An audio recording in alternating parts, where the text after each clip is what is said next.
Walang bubuklat. Basta mga misis po, wala pong bubuklat. Ang katapat po ninyo ay ang inyong asawa. Kung ano po sasabihin ni Marie Arlene na hipuin, siya po ninyong hihipuin. Okay? Sandali po, 2 minutes. 1 minute, 1 minute. Hulaan nyo kung asawa nyo nga yun, ha? Ako, padyak lang ng asawa ko. Malapit na. Alam mo na, ha? Na malapit na sa amin. Oo, magkakatapat ang mga asawa. Oo. Ilang atay nga lang, ha? Ilang... Akad na, sige.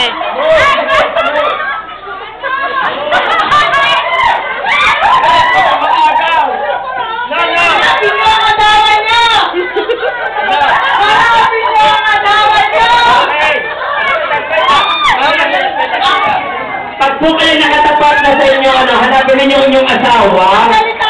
Magsalita po kayo kung ilan talaga inyong asawa. Hanapin po ninyo. Ilungabang po atay nga pagkakakilanlan. Okay na. Okay. Finish the game. Now si Myla. Marie Arlene. Now si Myla.